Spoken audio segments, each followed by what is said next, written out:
Ahora ya, en vez de trabajar con VR3, la forma bilineal f del enunciado, tenemos que repetir lo que hemos hecho en los dos primeros pasos para encontrar una base ortogonal del subespacio U ortogonal con respecto a la forma bilineal f restringida a ese subespacio. ¿Vale? Que para abreviar vamos a llamarla H.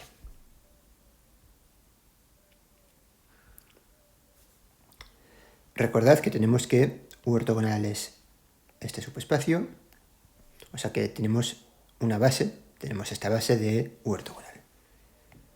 Sea B igual al conjunto formado por los vectores 0, 0, 1, 1, menos 1, 0, que es una base de U ortogonal. Bien, lo primero queremos encontrar un vector, digamos V2, de forma que h de V2, V2 sea distinto de 0. Para eso, lo primero es conocer la matriz asociada a h en alguna base, y para eso tenemos la base B, ¿no? Vamos a encontrar, queremos calcular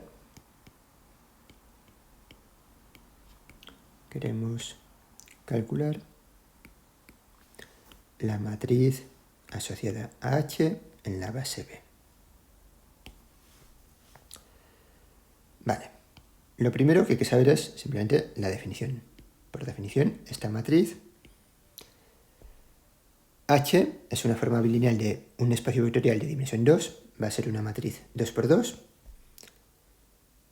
La entrada 1, 1 va a ser f de el primer vector de la base, coma el primer vector de la base.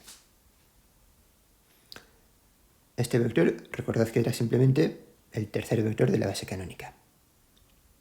Entonces la entrada 1, 1, ya digo, es f de E3, E3. La entrada 1, 2 es f del primer vector, E3, coma el segundo, que es E1 menos E2.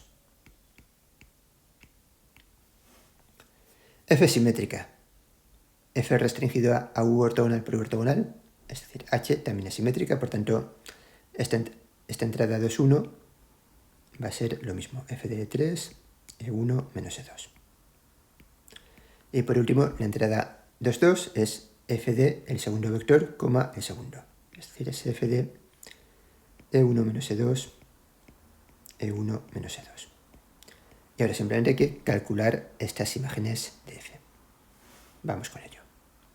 F de E3, E3 es... Nos vamos a... Bueno, no lo tengo aquí ya. Voy a copiar por aquí cuál era la matriz asociada a f en la base canónica, que es lo que vamos a utilizar. Era una matriz que tiene unos por aquí, ceros, menos unos, y aquí 0. F de E3, E3, entonces es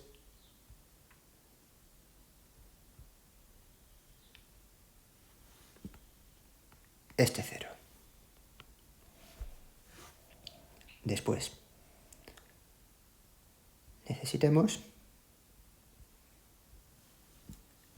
Vale, esta va a ser la entrada 1, 1. La entrada 1, 2 es f de E3, E1 menos E2. Esto es f de E3, E1 menos f de E3, E2. E3, E1 es este 0 menos f de E3, E2, este menos 1. O sea, es 0 menos menos 1, 1. Así pues, esta entrada es un 1 y esta también es un 1. Porque es la misma, porque H es simétrica. Y por último, hace falta f de E1 menos E2. No, f de E1 menos E2, E1 menos E2.